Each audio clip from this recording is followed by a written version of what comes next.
Hello and welcome to Hardcast. And join us for Alcoholics Anonymous. Oh wait, I'm sorry. Wrong AA meeting.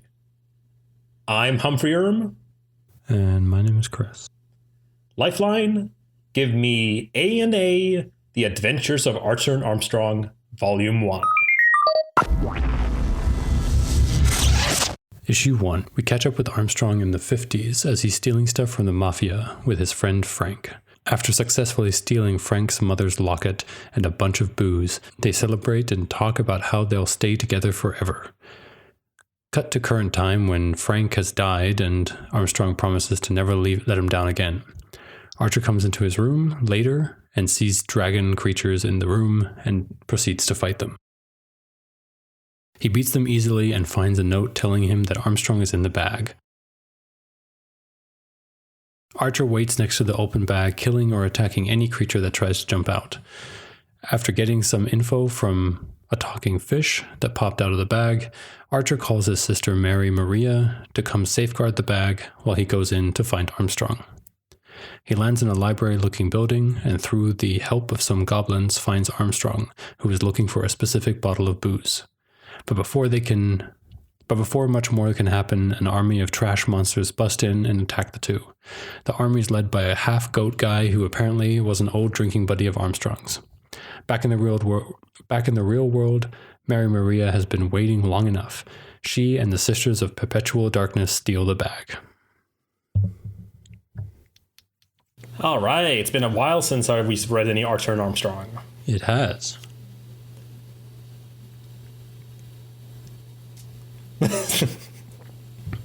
What? No, just the pause. No, I just said it has. Yeah, I know, and the pause then afterwards. Well, I mean, that doesn't say anything. I just answered your question, or I responded to your statement.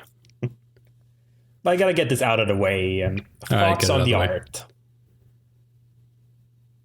Go for it. What are your thoughts on the art? No, I'm asking you. I like it. I don't think this style works for Archer and Armstrong. So it's... Why? I mean, I think it works perfectly for Archer and Armstrong. I love it. I don't know. I mean, it's fine in of itself. It's not like it's poorly done. You know, it's like a Saturday morning cartoon. Yeah, but that's what I mean. I just feel this feels so child friendly. Like, I don't know, I looked him up a little bit. Another Spaniard, David Lafuente. So I don't know what's wrong with Spain. I mean, what's great about Spain in terms of getting all these artists? Well, that's a whole trend lately? Lately, it's been a trend for like eons. Yeah, I know, but still, It's kind of funny seeing Valiant having so many of them. Well, not only Valiant. I mean, a lot of DC and Marvel also are going to Spain. Or maybe a lot of independent artists, because I hear a lot of like these writers that I follow on the internet. Some of them are kind of branching out into comic book writing, and it seems like most of these, I mean, especially if they're working with like Dark Horse or Boom Studios or Valiant or something like that, they usually go for Spanish writers. I mean, or Spanish artists, and oftentimes they even talk about how these Spanish artists don't necessarily speak English, so it's always a little bit complicated when they talk to each other. When they gotta read a script. Okay, then this panel, it's this stuff happening.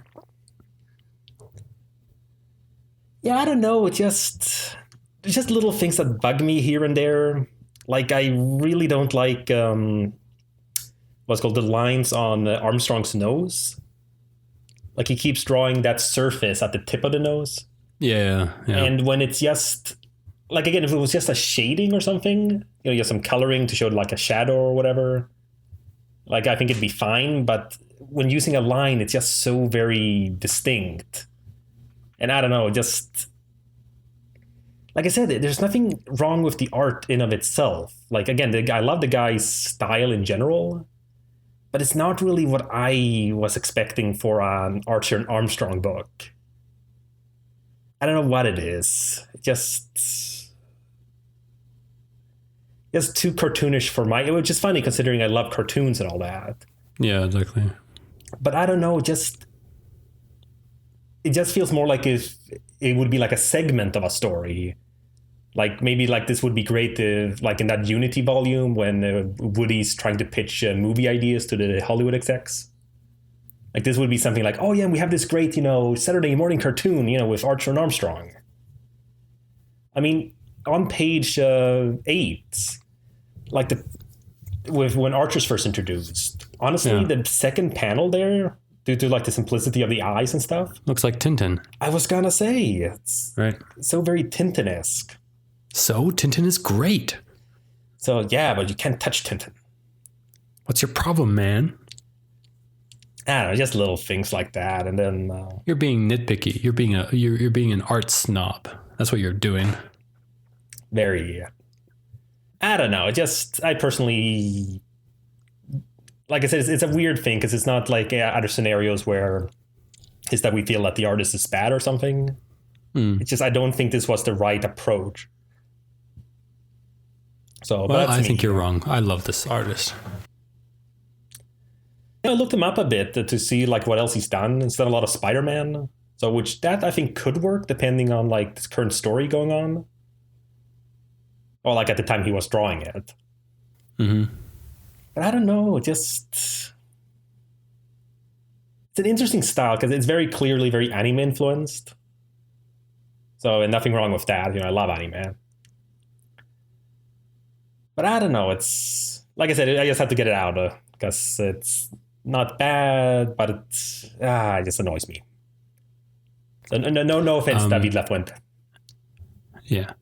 When we're talking about artists, I just want to mention something real quick. It has nothing to do with this, but I just wanted to mention it because I wanted to talk to you about it at some point. Well, how different is that from any other episode of the podcast? Right. But I just wanted to mention this thing now. I discovered a new artist, a webcomic artist today, and I have been loving his like pages, his strips. Basically, I don't know how often he does this because I'm just kind of going through his archive. I literally, because they're not sequential or anything like that, so I just went to the latest one and just am working my way back, and I'm reading every single one because they are hilarious and they're just amazing. And I've actually laugh out loud. Like reading alone, I'm laughing out loud, and that doesn't usually happen. The website is called portsherry.com. So like, port, P-O-R-T, Sherry, S-H-E-R-R-Y. And I was looking at this guy, and it's just such good comics. I mean, you've probably seen a couple of these comics because some of them have gotten really famous. I've probably seen a meme version of it. No, he doesn't really have memeable stuff. That's usually how I find out about things. Is like yeah. But there's that one with the dragon. I think that's something that you probably have seen. That was the one that was famous on Reddit. Oh, it's the one with the wizard coming up to the dragon all the time. No, it's the knight coming to the dragon in a castle, and then the dragon's kind of like, he looks kind of hairy and he's really mean, kind of old. And then the princess is like, okay, nah, okay, no. And then the dragon like breathes fire on the knight. He runs away, and then he's like, one day your prince will come, Wendy. And then it's like, yeah, okay, thanks, Jasmine. Like, to the yeah. I feel I've seen that, but I can't see a single art style in my head. Yeah, but it's pretty funny. And then the worst thing was because I was like, I went into his Patreon, and I was like, okay, this guy must be like swimming in cash. He gets, and wait for it, $60 a month. Aww. He's been doing this comic for 10 years. Whoa. I was looking through because I was like, okay, well, how many, like I went into his archives and just kind of looked back like, okay, who is this? How long has he been doing this? Because it's criminal that he only gets $60 a month and has been doing this for 10 years. Damn. And I'm actually considering, because I don't have a Patreon account in that sense, like something to do that. I'm considering doing that. I'm so strapped for cash that I could probably only give him $1 a month. But I feel like I need to do something because I have taken this entire day. I've been reading this comic, this webcomic, and it's so fun. He has so many jokes, so many like his jokes basically kind of set up an expectation and then twist it at the end, and it's just so fun. I mean, I really how revolutionary. Recommend it. So portcherry.com, go check it out. Yeah, we'll put a link in the show notes. Description. Yeah. All right. It's just if you're finished chilling for someone else's content, let's go on. Well, I mean, I would show for your content, but you never put anything out there. Oh.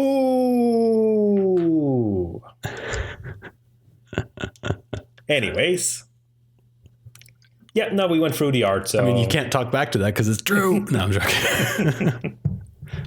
I'm sorry, Humphrey. I know you're working hard. Oh yeah, been working this weekend. Ugh. Yeah. Anyway, back to the comic. So I gotta say, because I realized from when I was writing my summaries and hearing your summary, it's a very dense volume. It is a very dense volume, so, but without feeling necessarily, like filler or dragging out. It's not rushed either. Yeah. Because I was surprised sometimes when reading it, like, whoa, there's quite a lot of stuff happening in terms of individual events. Like usually I try to, when I do the summary, I just kind of try to get what was the main purpose of this event happening? So it's like, okay, that doesn't make sense. I'll just say that.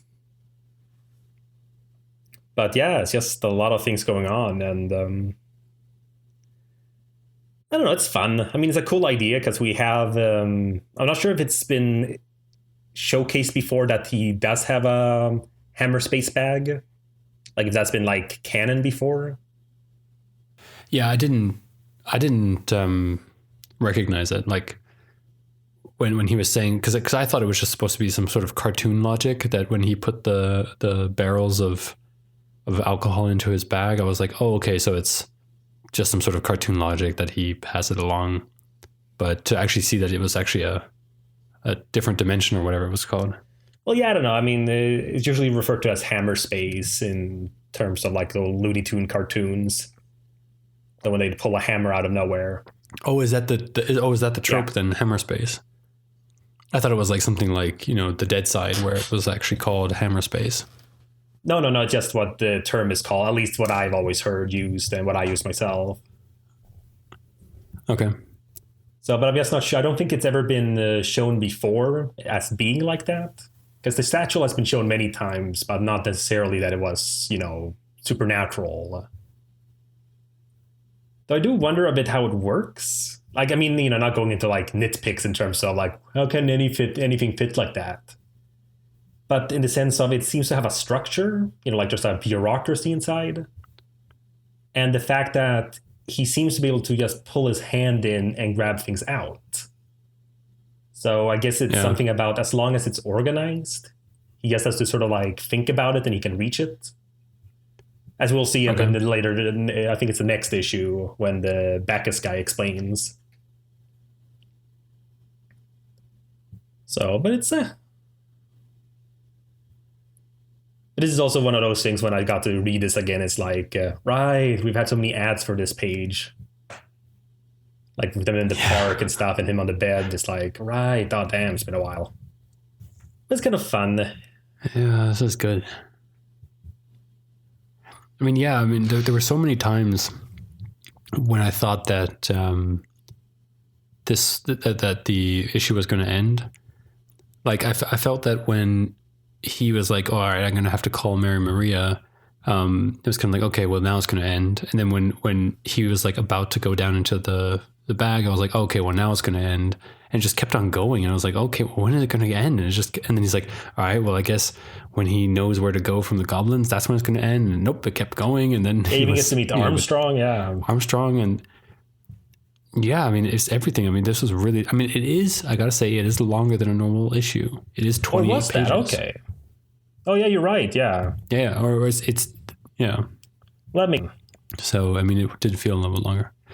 On page 19. Yes. Oh, the Mickey Mouse hat? Yeah, is that some sort of meta joke or what's going on? I didn't get it. Or is it just supposed to be funny, like, haha, look, the Mickey Mouse hat? I mean, it could very well be. But I don't quite see it in that sense. Like this came out in 2016, I believe. Yeah. So I'm not sure. Like I don't think it's necessarily anything about Disney owning this or being too big of a corporation or something like that, or that they're infested by goblins. Yeah. Yeah, I thought it had something to do with the goblins. Yeah, depends on how one's looked at it. But I don't know. I guess it's just, I think it's probably more just to showcase all the junk he has. Yeah. Like, I'm sure if we were to, like, really, you know, comb through, like, the backgrounds. Yeah, okay. There's a lot of shots or, like, panels with a lot of junk. And I'm sure, like, there's some fun, like, little Easter eggs and such there, but there's just way too many. Yeah, so like that. Yeah, I'm not sure about that. It looks Albert. like it's a helmet, like an astronaut helmet or something.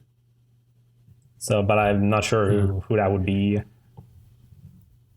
Yeah. So, I mean, with the whole thing where you were talking about how Armstrong gets the stuff that he needs. I mean, if you say that he just needs to think about it, and then it will come to him. That's the whole thing. Yes, Backus why did he have to go it. into the bag in the first place? So that's what I mean. Like it's, I think as long as it's where it should be. Like I'm thinking it's kind of like if you have a search function on a computer. Like, okay, it's supposed to be in this folder. So like I'm here in the folder, Control F. Like, how come it's not showing up? Right. And you maybe try to widen it. Like, okay, if I check out the whole drive, what? Where is it? And then you. Okay, I was thinking it would be more like a quick selection bar. Like so that he basically has a couple of items that are near the top, like near the top that he needs to use regularly. And then if he ever needs to get something that's a little bit more obscure, he needs to go into the bag. So yeah, that could work too. But because Backus himself specifically mentions that in the next issue, right? So, but either way, I mean, it's a magical bag. Exactly. Though it is kind of fun in the sense Mary of Poppins. But it's kind of fun in terms of a new concept, I guess. Like, you know, more world building in terms of a new, not a new power, but a new concept. And the fact that Mary Maria would want to steal it, which makes sense. I mean, imagine what you could do with that kind of thing. Yeah. I mean, if nothing else, you know, imagine like, you know, as a nuclear waste disposal. Yeah, or even sneaking in a bunch of her sisters. Oh, damn. Into like a co-op. Yeah, I mean, everyone could just go in there and like not even just a small group. Like you could literally have your entire sisterhood, an entire army in there. And then you sneak into somewhere and let everyone out. That's actually kind of something I like with things like this. I love it when sort of a humble character has like the most power. You know, it's like you have all these characters with ambition and like, you know, big worldly goals. Yeah. But then you have a more humble character who actually has the powers. And he's like, you know, I just need a place to store my stuff. I don't know. I've always liked that. You know, the idea that they haven't gone corrupt from the power they have. I mean, again, you could still complain. Yeah, but then again, Armstrong has a bunch of other flaws, problems. Oh yeah, as we all see throughout the book. So either way. If you wouldn't have mentioned it, I would have also mentioned it. I think it's quite interesting that and quite an opportunity they took with the whole A&A thing. Mm. I am pretty sure that it was supposed to do something with, or have something to do with Alcoholics Anonymous. Yeah, but it's like for the whole series, though, like this whole new like series. Yeah, but still, I mean, it's probably one of those things where like it can work as itself. Like, just let's call it A&A, which is instead of calling it Archer and Armstrong, let's just call it A&A. And then I think it's just too much of a coincidence that the first story arc is about Armstrong taking a look at his own like drinking and the effect he has on people when he's drinking. Mm. I mean, it can't be a coincidence that that's the first arc they go with. Probably not. I mean, it's not like it's a weird new concept. Armstrong's drinking. But I see what you mean. No, but Could very well be. I mean, they never go into much of the like details of like. I mean, yeah, he gets drunk a lot, but it's never one of those. Like, here's what your drinking is doing to the people around you. Mm. I mean, there have been some things. I mean, I don't remember if he was necessarily drunk when he and Mary Maria had sex. No, I don't think so. Or at least not like. Yeah, I don't think so. I mean, either. that was also like a consensual thing. You know, she was, you know, yeah, exactly. She was enamored by him when she saw him in that, you know, lighting, and he was being kind of cool. Yeah. I mean, that's what I mean, and it didn't really seem like that Armstrong had any intention of having sex with her until she kind of brought it up, I guess, or she showed interest, and he was like, "Oh yeah, sure, okay." It was like we discussed way back in Volume 3 of Archer and Armstrong. It was just like an awkward scenario, you know, because it's not like they were together, you know, Archer and her. You know, it's not like she owed him or anything. It was just awkward. Yeah, but I mean, especially now with the whole thing with Frank and Muriel, yeah. The whole story there, and then also just the fact that the guy that they're fighting, their enemy, is literally the god of drinking, the god of partying. I love that concept. I mean, I know it's an old Greek god, but it's like, oh, that is a great character to introduce for like Archer and Armstrong. Right. And that's what I mean. I just think it's so in your face about the whole drinking stuff that, and I totally see the irony of me talking about this and having a beer. But I'm just saying that like this, it is interesting, and it's really good. It's really well done. Yeah, no, I mean, obviously it's a huge theme in this volume. You're right. But funnily enough, it never really felt like preaching or anything. No, I'm not saying that it's preaching. I'm just saying I think that's what I mean. It's a good example of how to get across like not just a theme, but like a very specific like stance on something, without it feeling just like, God, I get it. Drinking is bad. Like it was just a fun story that just went with it without even saying like a whole, you should never drink or whatever. It just right. And I also love the fact that Archer never actually talks about it. Yeah, no, he doesn't. Yeah, because when he does complain in the first issue, it's about Armstrong. It's not the evils of drinking. Like, as he points out, like, you know, I was so worried about you. And like, oh, that's why you're down here? I was up there worrying, and you're just here trying to get drunk. Which, again, makes sense. Issue 2. While being captured, Armstrong tells Archer about Frank and Muriel, a couple he was friends with years ago, and how he ruined that friendship after he tried to kiss Muriel. Mary Maria and her sisters can't cut the rope and are distracted by a robot escaping the satchel. Davy DeMackerel escapes too, but manages to tell Mary about Archer and Armstrong being captured. After not taking any lip from one of her subordinates, she enters the satchel. Meanwhile, Bacchus tells his backstory, and as revenge, he forces the two of them to drink untold amounts of cheap booze. Meanwhile, outside the satchel, the robot is stopped, but a gas escapes the satchel, taking on the form of one of the sisters' fantasies, some gorgeous musician. He leaves. Archer and Armstrong have a heart-to-heart talk just before Mary Maria saves them. And when Bacchus approaches her, she accidentally lets it slip that the satchel is open, and he runs off to escape. The three of them try to run after him, but they are quickly surrounded by enemies, and Archer is too drunk to help. Again, like I said, so many things happening that it took a while to just get... Yeah, well, that's the thing. It's crazy. Well, it's almost, again, we always come down to like comparing things to movies and such. This is almost like enough for a feature, like in terms of just like plot. Like, I'm not sure if this really would work, yes, as its own feature film, like regardless of a cinematic universe or whatnot.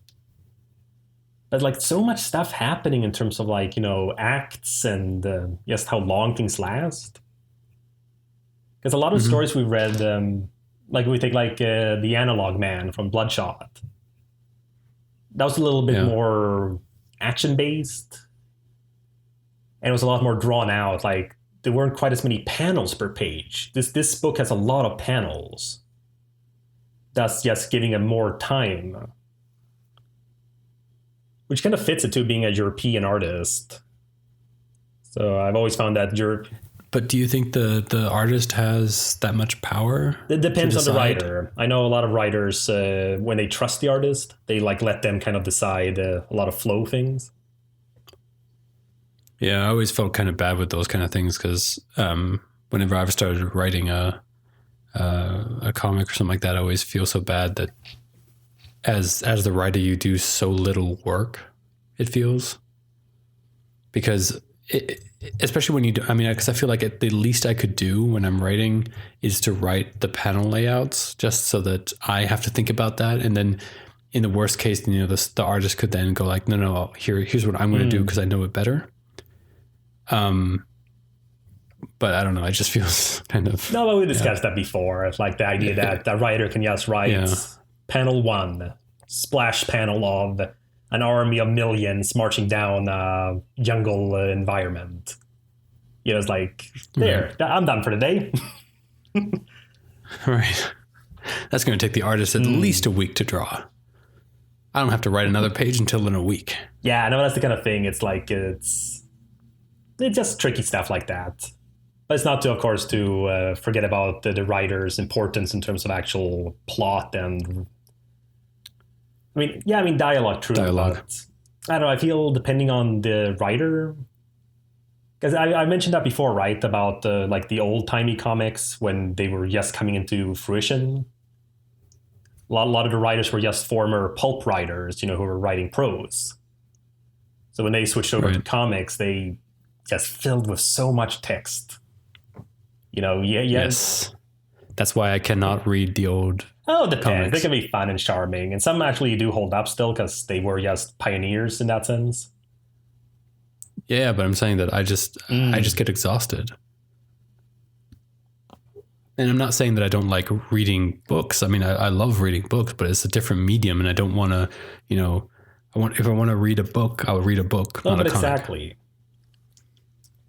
No, but did you notice that it was a different writer for this volume? I did not. But that's a good thing though, because that means you didn't really feel anything was out of place. No, but I don't think that something like that is easy to spot because I feel as a writer you need to be able to talk to speak in other people's voices. I mean, that's what a whole TV show writing room is. It's a bunch of people coming together that, if it's a good room, can each write an episode and a viewer will not know the difference between who wrote it. Because the voice should always be the same. And in the TV writing room, you're always kind of trying to replicate the voice of the showrunner, the guy who kind of most of the time invented the show. But with this, I mean, I think it's the same thing here, is that the writer just read enough Archer and Armstrong that they know, or that he knows or she knows, that what the voice is supposed to be like. Yeah, no, obviously, like I'm not suggesting that it's, the moment that a writer is switched on a comic that, oh no, now everything's going to be so weird and different. But still, considering, because I feel the first writers for like the main characters in the Valiant universe, they have a huge stake in this in terms of, well, not stake, but they've really put themselves out there, you could say. I mean, sure, this is a rebooted universe, but for all intents and purposes, these are new characters. It's not like, I don't feel it's like with the New 52. Sure, you got some people like Scott Snyder doing quite a big splash writing Batman. But otherwise, it's not really the sense of like, oh yeah, this is this writer's character now. This is Scott Snyder is Batman now. But I kind of feel with these characters, because they were, again, there was the 90s version, but this, sure, they've kept some stuff in the core of them, but it just feels so fresh and new that I really feel Archer and Armstrong is Fred Van Lente. So the writer of the first 7 volumes. So, and same thing with like, Exo Manowar, that's Robert Venditti. And then with some surprises, you kind of have, I forget the writer for the first Bloodshot, but Jeff Lemire, who's done the, like Bloodshot Reborn. I feel he's more like the guy for Bloodshot now. Yeah, but I think that's just because you're a nerd. I mean, you're telling me all these names, and yes, I recognize them, but I would not be able to. Like, if we did like a memory game where you showed me a name and then showed me a comic that he started, I would not be able to put them together, like, at all. I mean, yeah, I recognize the names, but just what comic they were and who did what, no idea. And I mean, it doesn't really bother me either. There's nothing that I really concern myself with. You know, I mean, I don't know. I feel like, well, with Aquaman, when I started reading Aquaman, because it was a big deal because it was Jeff Johns. Jeff Johns. John Jones is the motion master. Yeah, it's the motion master. With Jeff Johns, it was it was a big deal because it was him, and then I kind of started recognizing him because of his name, and I was like, okay, he did a great job with Aquaman. Like he made him into a really good character for the New 52. So then I kind of associated him with Aquaman, but I didn't necessarily, like, if you give me another comic that he had written, I'm assuming he's written a Justice League or something like that, I would not be able... Flashpoint. Huh? Right, true. But if you would give me a Flashpoint and said, like, here, read this, who do you think read this or wrote this, I would not be able to say like, oh, okay, this sounds like his voice or this sounds like his writing. And I don't know how you would kind of do that. Depends on the writer. Except for that one guy. Oh, Bendis? Yeah, what was that one guy? Bendis? Huh? Bendis, yeah. Yes. I mean, apparently, yeah, you recognize his writing, but I don't know. I wouldn't necessarily, because I mean, all the writing that you see from authors or writers in comics is just the dialogue, and I feel like the dialogue should be. Christopher Priest, I think we could recognize pretty well. Christopher Priest, the guy who created Quantum and Woody. Like, if you remember the one that he actually, that like weird sequel, like not the ones of the reboot, but the sequel we read. I don't remember. It was the one where what's called, like, both Quantum and Woody were really old. I'm actually I block out all Quantum and Woodies. Okay, but Christopher Priest has a very specific writing style, as well as also the way that the panel stuff is laid out. He has a lot of like the reuse of panels for beats, and he has his own, personal sort of touch with the black panel with white text to give like sort of like a quote or something. You mean Adult Swim? But see, this is what I mean. This is just nerd. This is nerdy talk. I could never get behind this kind of stuff. I would never be able to, like, I don't know. I couldn't spend the time actually reading it enough to kind of start seeing patterns. I mean, again, that's the thing. Like, I feel like these comic books, because it's all dialogue, you're trying to be the character, right? So as being the character, you then should be writing in their voice. So I feel like any personal voice that you might have is kind of gone, or should be gone. Oh, no, certainly. But I think also that's one of those things where different writers have different, styles, and some might have an easier time writing certain characters than others. So, but I was just curious if you noticed anything, because I got to say it did feel like it worked. Like that, because the thing with Archer and Armstrong as a concept, they're kind of an odd. They're kind of odd in some sense, because they don't really have, especially now, because after like the first run, they've pretty much solved all their problems. You know what I mean? Like they're not crime, not the what's called crime busters, heroes in that sense. And they don't really have a specific journey, like, oh, we must find the thingamabob. Like they kind of had that at first, with Archer trying to figure out who he was, which he did. He met his parents and realized that he didn't want to, burden them. And Armstrong he has all his flaws. Right, that happened. See, this is how bad I am. I don't even remember that kind of stuff. Yeah, but then Armstrong, like he's also he has all his flaws, and he has a lot of like backstory and old nemesis that you can really like return to. Nemesis. But it's not like oh yeah, he still has this journey of like, oh, I must find that one thing, or I must accomplish this. Does he know? Doesn't Armstrong have something that he's trying to look for? Or? I don't get that impression, at least from what I can remember from the previous volumes. And man, if only this podcast was like, if this is like our full-time job, I would totally be like reading every single comic ahead of time, like reading the ones from before, so you can kind of get, going back to them and reading them again.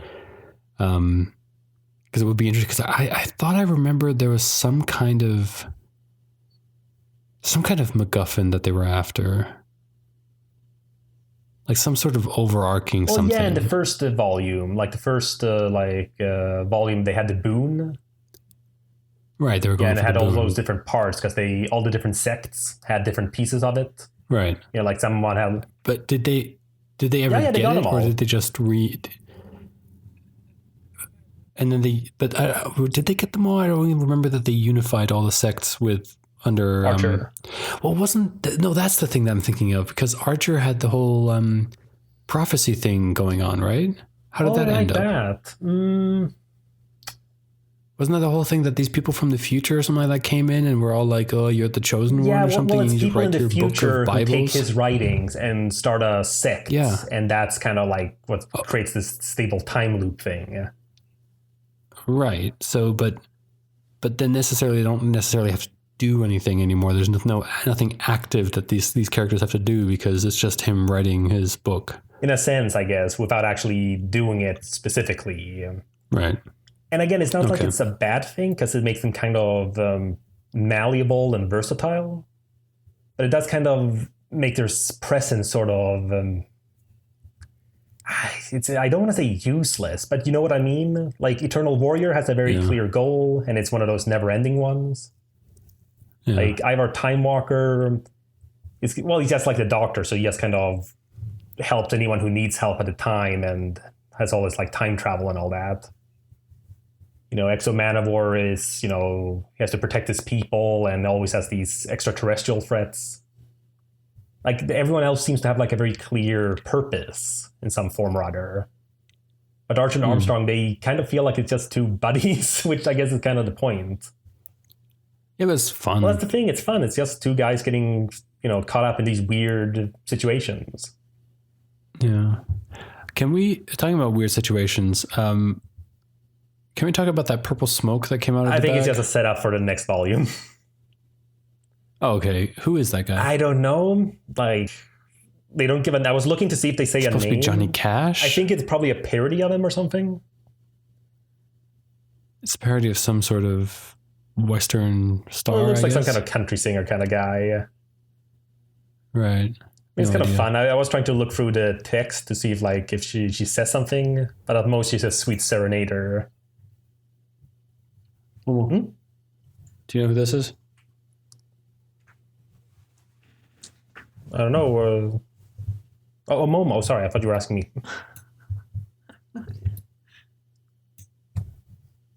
No idea.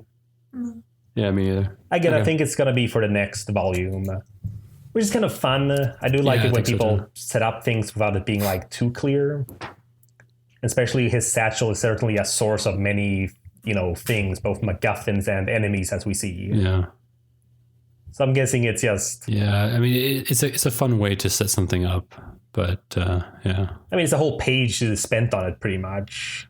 So it's kind of like an odd thing to have just there to not really be brought up within the same story. Same thing with Davy the Mackerel. Also, I gotta say... I mean, he even gets his own, in the start of every issue. He even gets his own, little portrait, with the quick description. Which is kind of like, okay. And he... Except for giving some information to Mary Maria, he serves no purpose as of yet. Yeah, I'm assuming he will. I mean, otherwise it's a really weird, red herring joke, which might be the joke. Yeah, but then again, it would work with this comic. No, only if he actually was a red herring. I mean, if he's going to be a mackerel and all that, like, he should have been a herring. Yeah. Right. I gotta say, I do love that we've kind of gotten to see like a different side of those sisters, because they've always been like these badass kind of ninja nuns and just always like silent and or just, you know, accepting orders and stuff like that. And I felt such a deeper connection with them now in this comic. I mean, they have more. I mean, obviously, it's hard to when they have those masks show emotions in a like behind a clay mask, right? But you actually got like a lot of nice emotion, especially on this page where with that purple smoke. There's just a lot of nice things, and just the way that they were talking to each other, and also their names are just so funny. I think one of them was called Brittany and stuff like that. It's just like it feels like, you know, the popular cheerleader, you know, blonde cheerleader girl from high school. And I don't know, it's just oh yeah, no, I agree. I mean, nice. if we were to see these like voice acted or like in a film, definitely want to have this whole thing like, so yeah, oh hey there, Sister Brittany. So Sister Kaylee, cripple that thing. With pleasure, Sister Brittany. Yeah. Which again, it's just fun, and that's kind of definitely. Yeah, exactly. I mean, again, the new writer didn't come up with them, but definitely getting this language across with them is definitely new. I don't think that was really present in the previous volumes. I also gotta say, I do like the whole. We're really long on this, but there's just so much to discuss, really, in terms of actual plot and stuff. Because I do also like the whole sequence with their heart to heart while they're getting drunk.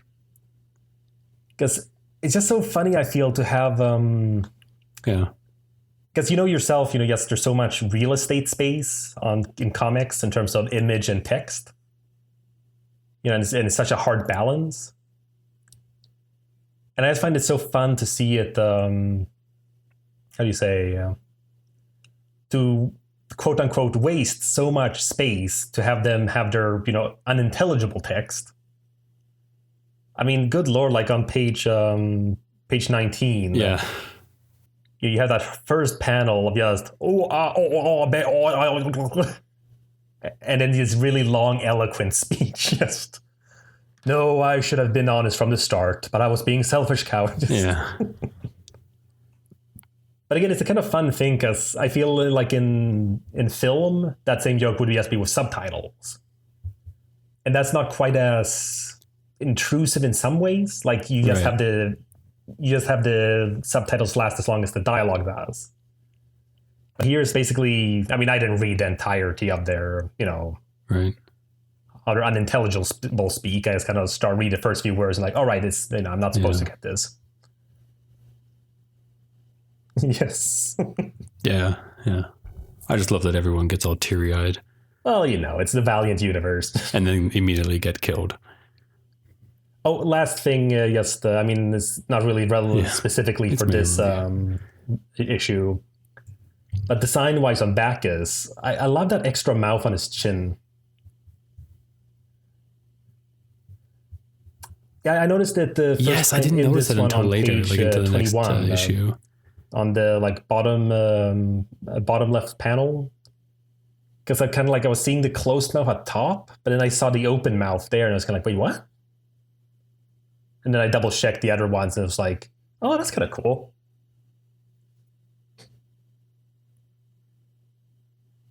Yeah. Before we move on to issue 3, let's take a moment to thank our sponsors. This episode of Hardcast is sponsored in part by Starbutts. On your way home and still drunk? Come to your local Starbutts, or one of your other dozen local Starbuttses. We're open 24 hours so you can sober up before coming home to drive your kids to school. Starbutts. The taste is in our name. Taste class, not ass. Enjoy your time by the fireplace in your study with a refreshing glass of Lagavulin 1907. It's sure not to disappoint. Please drink responsibly.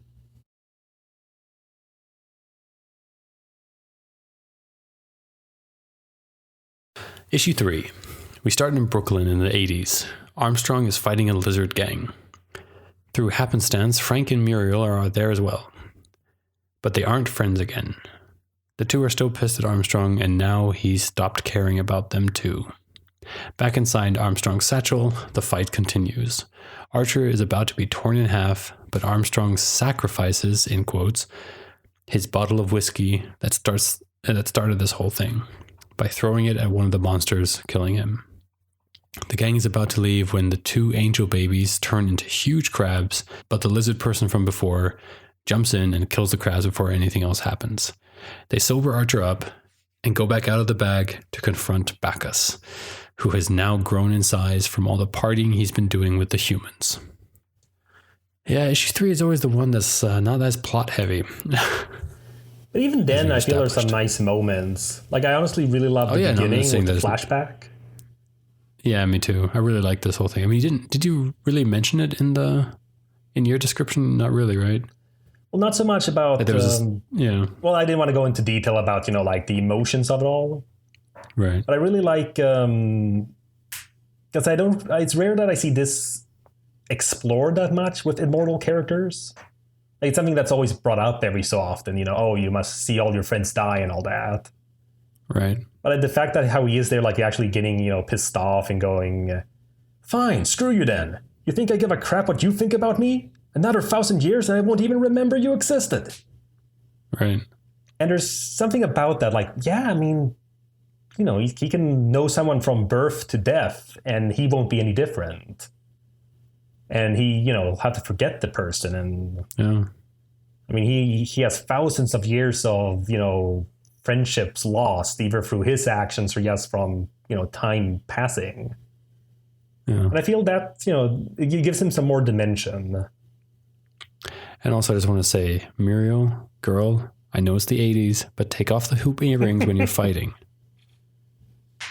That is just a disaster waiting to happen.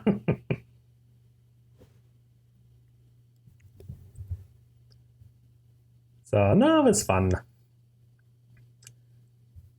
So, I also noticed something in general throughout the book. And again, I don't know if this is the artist or the writer deciding all of this. Mm-hmm. But they do have a penchant for that whole one image split up into several panels. Yeah, yeah.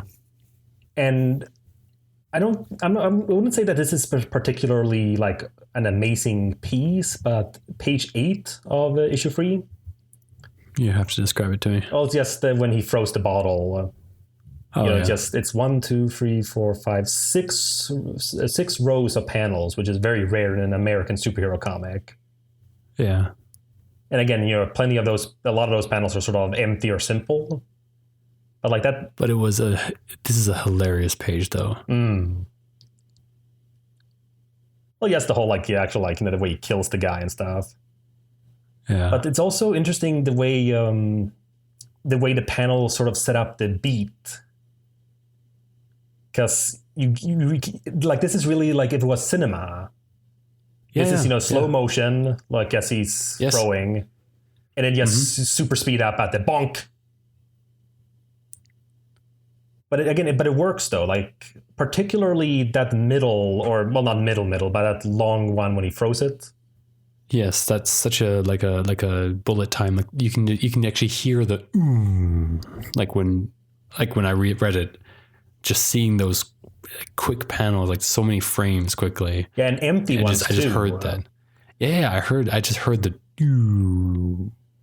And yes, it's just very interesting. Like specifically also the fact that it's, the bottle is right in the middle of the page. Yeah. And they're right in between panels too. Right. So there's a lot of interesting choices there in terms of how to get this sense across. So yeah, I don't know. I love it when people can do this stuff, and especially here where it actually feels necessary. Like it's not just someone, showing off or trying to be cool. Like this is an important moment of him sacrificing his bottle. Yeah. Or so he thinks. Yeah, but it's also just so obvious that the bottle just bounces down. Oh God, I didn't even see that. You didn't see that? Not just that, but I didn't even see that panel of Mary Maria putting it in her coat. Like now I'm seeing it. Oh yeah, yeah. So that was. I mean, again, it's obvious now. So that's not like I'm blaming the comic for not being clear. So, but it's kind of cool. But I mean, how much of a torturer is she that she just burns that dude? I mean, that's like, I mean, either she's trying to distract everyone by having him then get burnt and then run around so that she can, you know, pocket the bottle. But the fact that she just like goes out of her way to grab a stick, set it on fire, and then set the guy on fire, I just feel like that's so excessive when she could have just like sliced him. Yeah, it's Valiant Universe. That's an explanation for everything. Yeah. No, it's kind of like she mentions to Archer as well, you know. So you have to get over me, you know, I'm a bad person.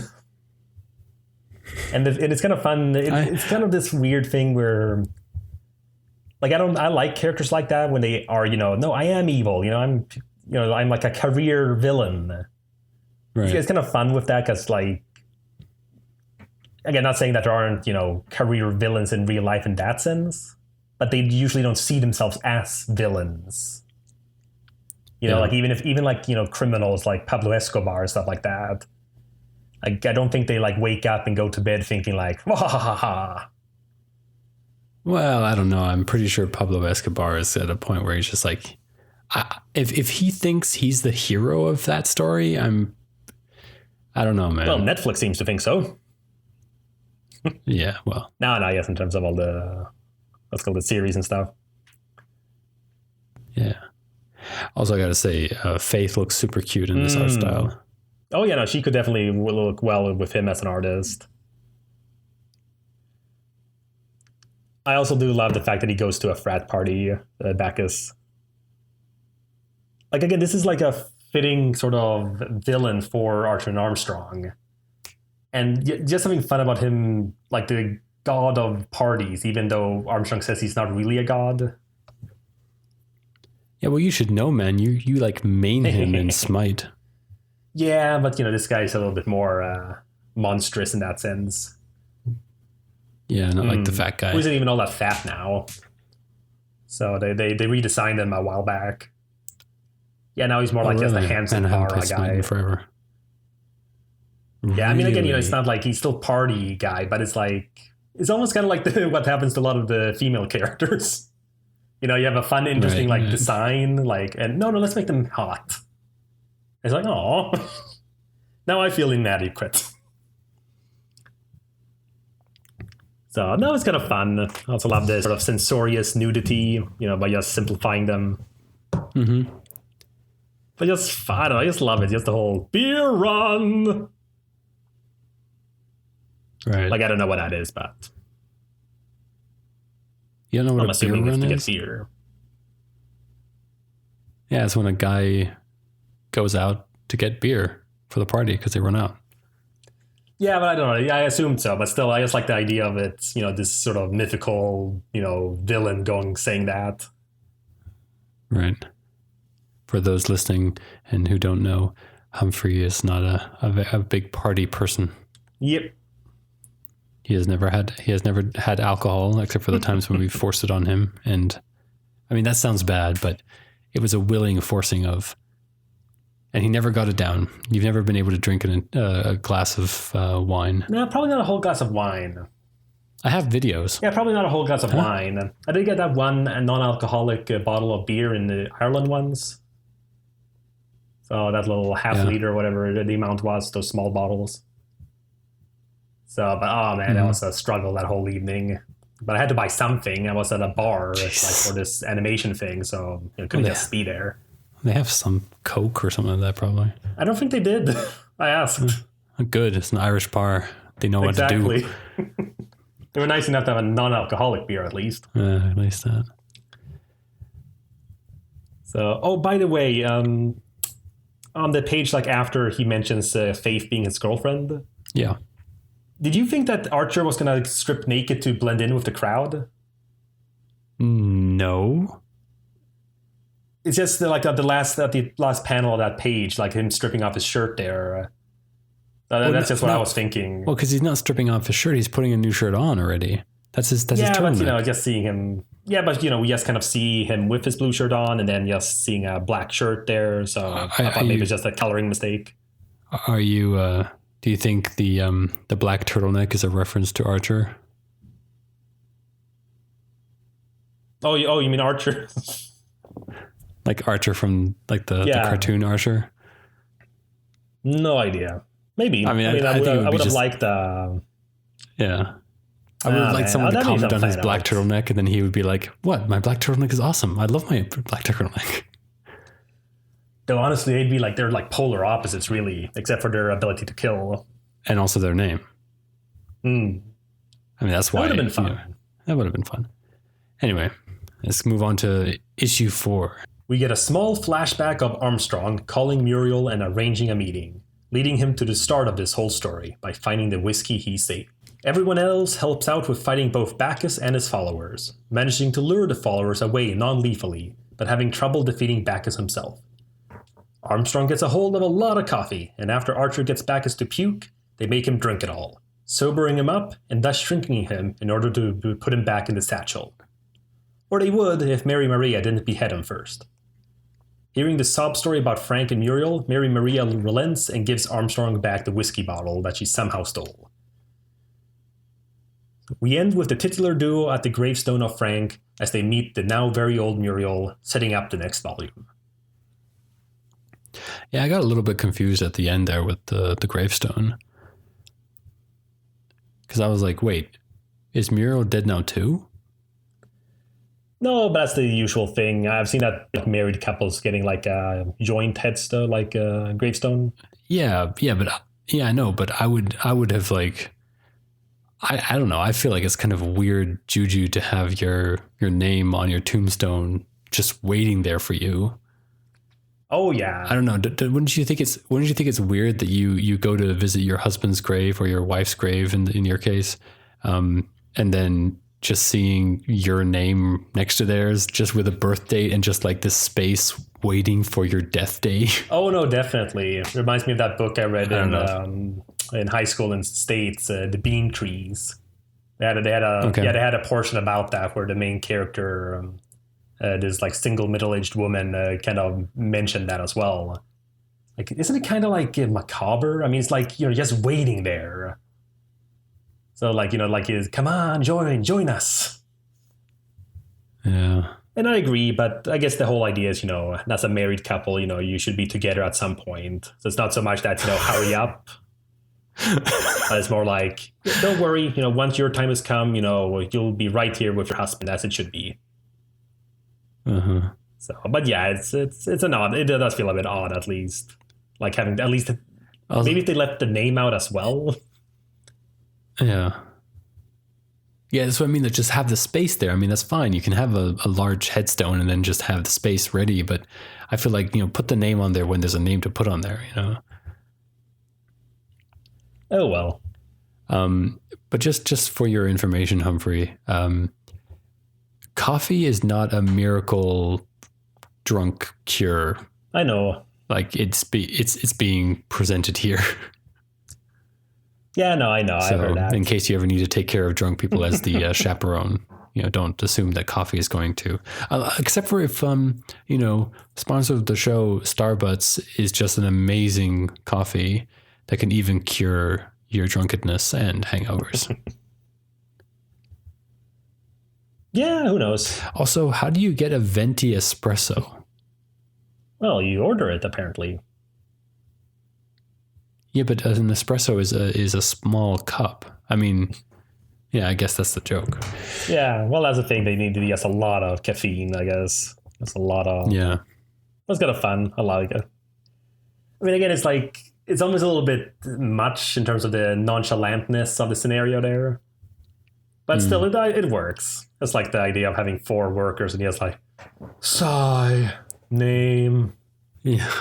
And then the whole argument about, what was it?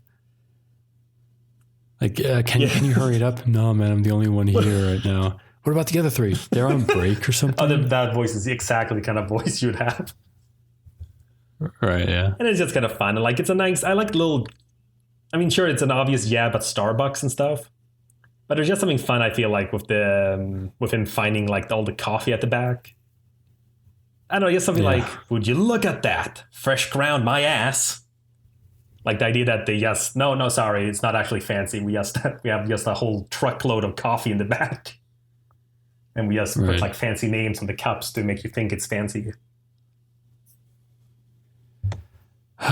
Man, it's horrible to talk to you about this kind of stuff because you don't have like the normal vices of caffeine, coffee, and alcohol and stuff like that. Well, I have caffeine so with you like can talk soda. about, you can be on your high horse here. Yeah, but still. You know, that's the thing. Like, you can't make fun of like Starbucks, ironically, because then, you know, you go get a Starbucks and in the mornings before work, you know, you can actually make fun of Starbucks and then have that not affect your life at all. Because it's just like, yeah. Well, I'm like the Archer to your Armstrong. At least with those things. Yeah, that's like the only thing. Oh, damn. I hope they have a story like that in the future. I mean, it's kind of like cliched. Like a body swap thing would be perfect. Body swap of Friday the 13th. That was just something fun, like with Archer in such a huge body and just feeling, I guess, all the effects of everything. Like, oh God, what's wrong with my organs? Or then again, would it be? It's so hard to tell with his like immortality because he's constantly healing himself. Oh God, wouldn't it be horrible if he's like burning through the human souls that are keeping him alive just because it needs to keep repairing the liver? I was just thinking that. Like, is that like just constant, souls going at that? That's such a waste. Right. Right. So, but yeah, it's fun. I mean, again, it's just a big messy story. I mean, the conclusion was also really nice.